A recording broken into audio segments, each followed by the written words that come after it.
Why hello there, and welcome back to another episode of Trader Steve's journey across Gilenor to collect as many rare items as he can get his grubby little mitts on. Trader Steve is starting his journey in the Grand Exchange chunk, but for every new rare item he can add to his collection that's worth more than 1 mil, he can unlock a new adjacent chunk, with Trader Steve's ultimate goal, obtaining a quest cape. So finally we got a actually valuable drop from the Tombs of Masket. It took over 50 raids to get it, but we finally got in Asmunten's Fang, which brings our cash stack up to nearly 40 mil, the most we've ever had. So that's a lot of cash to spend. I don't even know what to do with it. Nah, I'm kidding. It's pretty easy to spend money. So where are we going to invest this money and what are we going to unlock with it? Well, for the most part, I've unlocked most of the important content in the desert, but there's one glaring thing missing, and that would be Desert Treasure 1. Desert Treasure 1 is the key to unlocking quite a few useful things for Trader Steve. Of course, it unlocks Ancients, eventually Desert Treasure 2, but it also unlocks Nex, which is actually the single best moneymaker in the game, but we're not quite there yet. So we have a lot of money to spend here. Let's go ahead and buy my final piece of Zenite. We've been putting this off for a while, but finally we're going to grab ourselves an Amulet of Torture. Feels like maybe I should have got this a while ago, but honestly the tankiness of the Fury is pretty helpful in a lot of content we're doing right now. But we'll go ahead and buy a Torture for around 10 mil.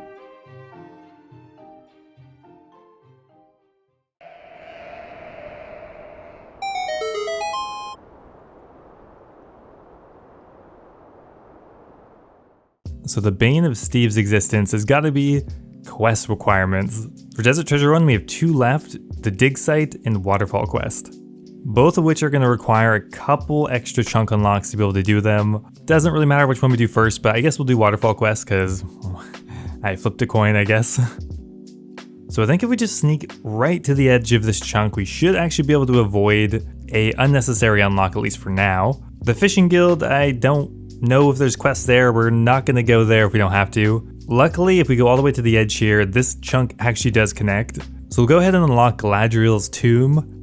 Galadriel, is that Lord of the Rings or is that actually Runescape? I can't remember. Anyway, we got the southern part of the waterfall. This is also required for roving elves as well, so there are a lot of quests that involve this location. Next up on the menu, the Zamorakian Hasta. Now we can't equip this right away. It might be useful in theory, but we need to do the barbarian training. And I don't know. Oh, it's close. I don't know. Can we get around the corner there? We'll have to go check actually.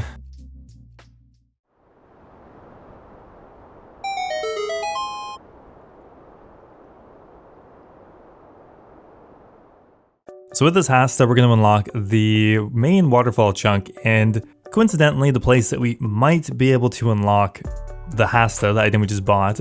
Otherwise, do we need the Barbarian Assault chunk? Yes, I guess, because I think we need the mini quest to do some of the main quest lines, but for now we won't get it. Can we just sneak around the corner though? That would be nice.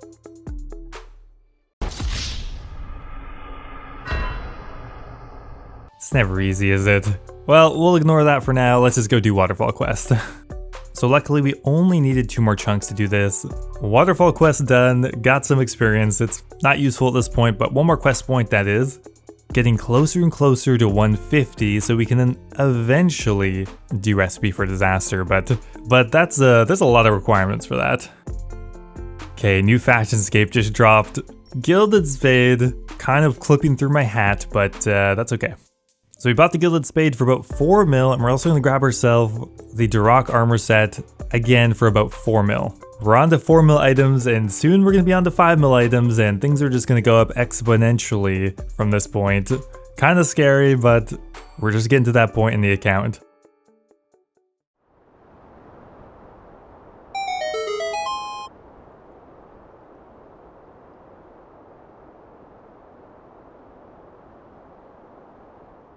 So those 2 new items, we're going to unlock the Exam Center and the kind of northern Dig Site chunk. I always think the Dig Site quest is such a quest, I don't know. It's not the absolute worst in the game, but it's very, very boring, lots of running. So this actually does unlock one interesting thing, Fossil Island, although we do have a couple more requirements to do that. Fossil Island's interesting, yes, we do need to unlock it. because it's a quest, but how many of the chunks here do we physically have to unlock? A couple because of Dragon Slayer 2, but not all of them. There we go, dig site's done, which is cool. That gave us some herblore levels, actually not bad. But most importantly, we now have all of the requirements done for Desert Treasure 1. So let's get started. We still will probably have to unlock a couple extra areas, but we should have most of them.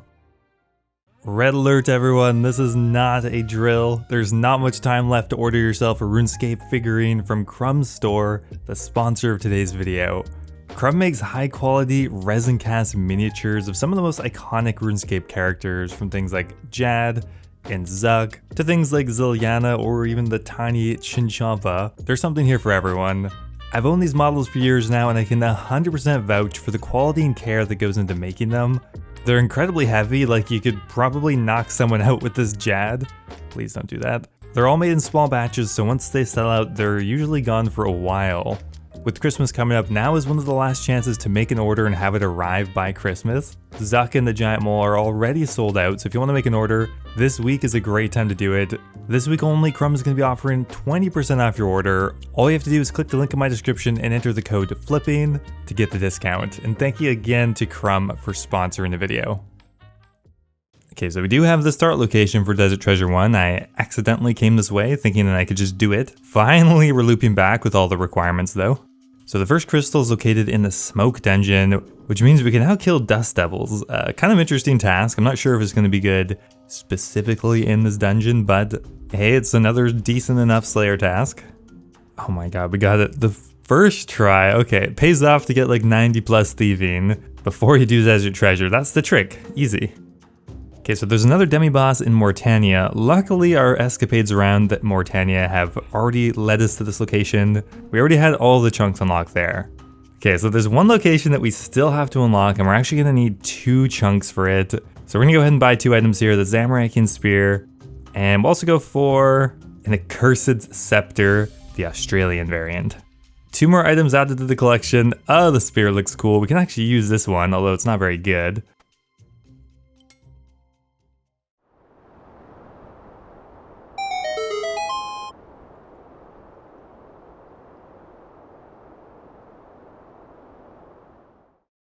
Okay, so if we come up here all the way to Northern Trollheim, there are 2 chunks we have to unlock here to finish Desert Treasure 1. This one here, which is pretty much 100% useless after the quest. Unfortunately, it is required. And finally here, this Far North chunk, which is once again 100% a quest location. We just needed it to get access to these frozen trolls. A little annoying, but there's not really anything around it. Plus this allowed us to unlock the God Wars dungeon, which is pretty huge. Didn't have to skip over that. And that is the ice crystal, which means we are done. So there we go, Desert Treasure 1 is finally done with. I'm actually really excited about this for a lot of reasons that we already listed, but one that I didn't talk about is actually we unlocked a really interesting money-making method that I'm gonna try like right away, like right now. Now this has been on my mind for a while, but something they added in a couple years ago is actually the ability to make ancient teleport tablets. Now to make these, you need access to the ancient altar in the pyramid, which we just conveniently unlocked. Now luckily my magic level is already reasonably high, and this is actually going to be a pretty good way to train it as well.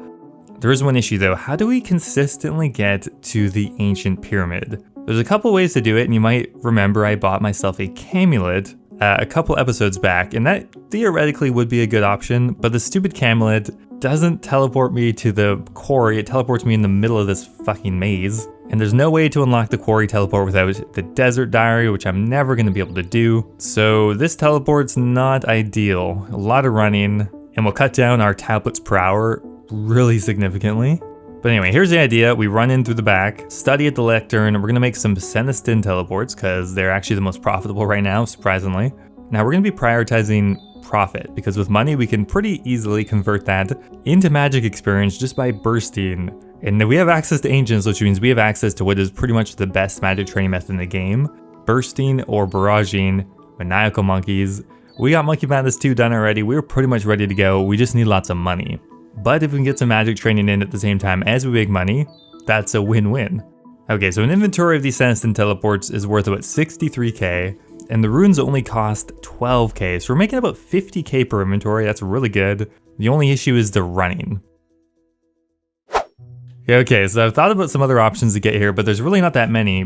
But there is one somewhat viable option, and that is the Pharaoh Scepter. The Pharaoh Scepter is actually the best way to get there, and we actually already own it. We purchased it a couple episodes ago as well.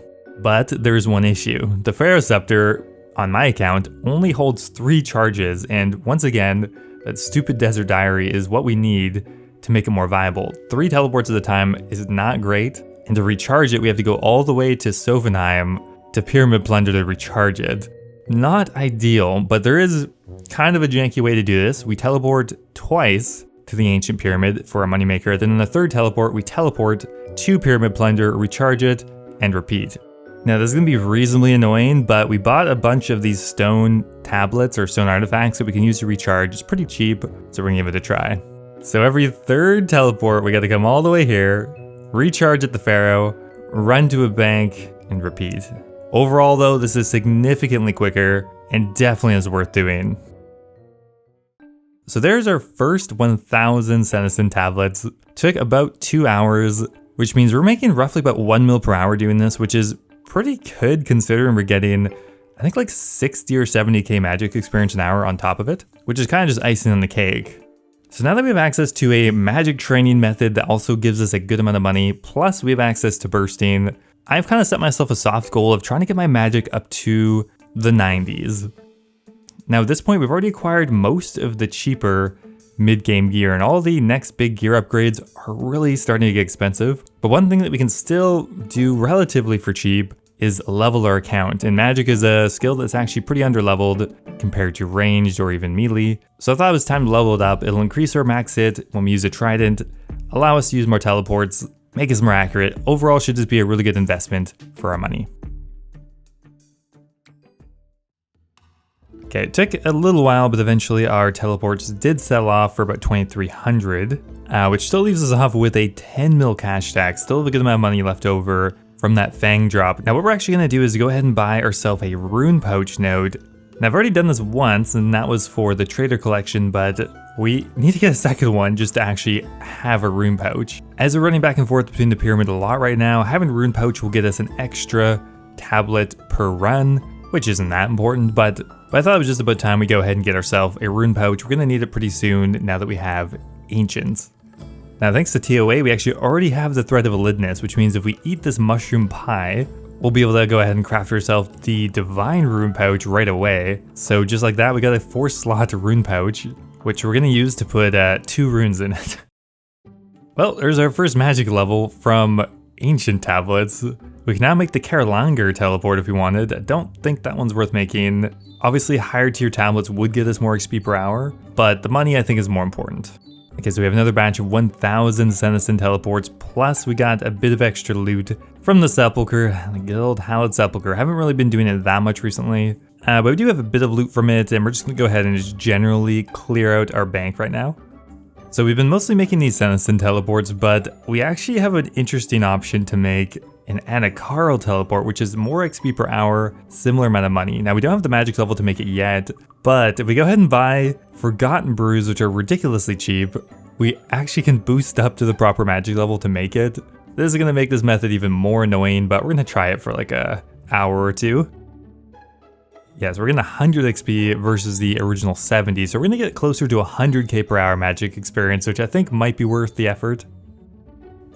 Nope, it was not worth it. That was so annoying. Not only do we have to recharge our Pharaoh Scepter every 3 runs, we also had to make sure we were boosted properly. Too annoying to be worth it, I think. So while those are selling off, we're gonna go ahead and buy ourselves a pretty expensive item, but I think it's worth picking up before we start bursting. The Virtus Mask is one of the few items in the game that gives a magic damage bonus, and it gives 3% if you're using Ancients, which we're planning on doing. So it's a big upgrade for only 5 mil, I think it's worth picking up. Now to go alongside it, I did buy myself some ancient ceremonial items, but honestly, the monk robes look so much better. I might just wear those instead, even though they're objectively worse for this.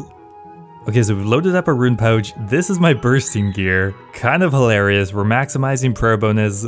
We got a Virtus Mask, a Voodoo Shield, monk robe bottom gold trimmed, the works. We're just gonna run to the middle of these maniacal monkeys and just start AFKing. Should be pretty chill. We're gonna train on defensive just to get a little of defense XP. I think that's definitely worth doing. Even though it'll be a bit slower for both of them, we need defense levels too. So there we go, 85 magic already. We're getting 170k per hour magic experience and 90k defense. You know, there has been quicker bursting rates out there, but considering our gear, not too bad. And there's 86 magic. Now the beauty of this method, as soon as we run out of money, we can just go ahead and start making more ancient tablets, both training our magic and rebuilding our cash stack. We're not entirely out of money, but let's go make some tablets.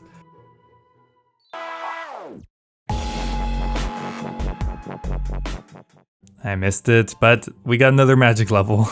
There is 87. Well, there's another level, but this time a defense level, 85 defense. Each one is going to be helpful. We are pretty squishy wherever we're going currently, so extra defense levels couldn't hurt. Okay, so we hopped back on the minecarts train. Mainly just, it is a bit quicker XP per hour, pretty significantly honestly. Thanks to that, we're up to 88 magic, plus, of course, we're making money. Okay, we sold off a good lot of them for 2,000, not quite as good money as we were making before, but that's okay, our cash stack's still healthy enough to buy ourselves some more bursting runes.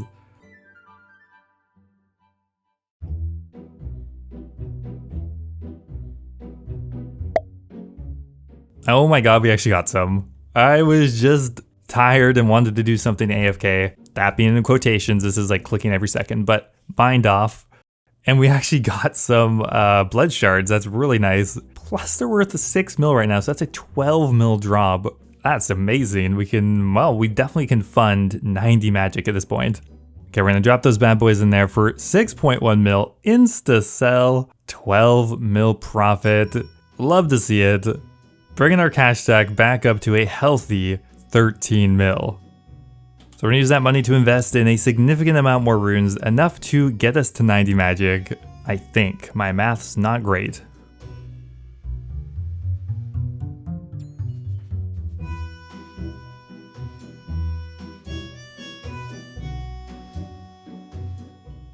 There we go, we are done. 90 magic has been achieved. I think that's where we're gonna stop. We also got to 86 defense, and we got, I think, a hit point level or 2 as well, so a pretty solid training session.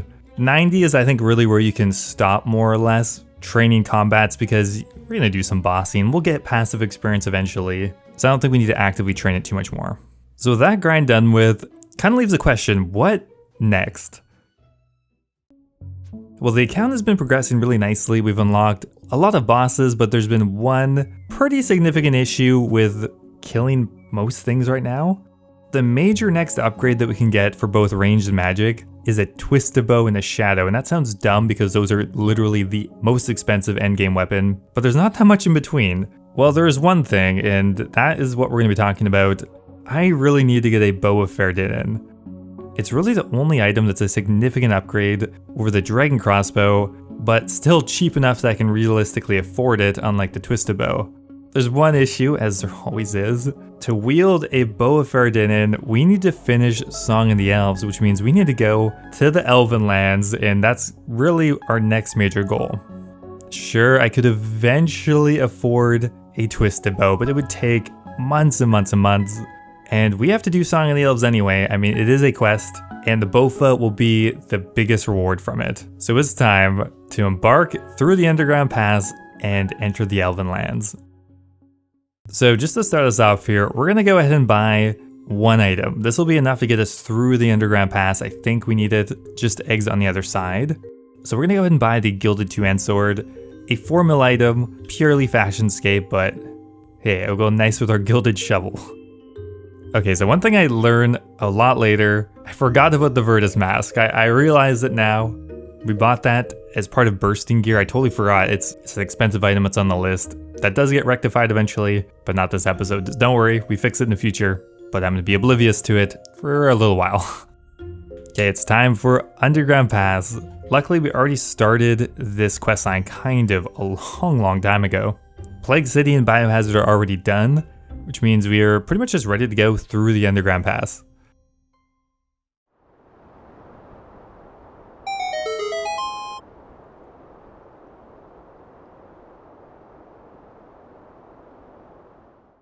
Oh my god. Actually, a 100% straight line. This has happened to me a couple times, actually.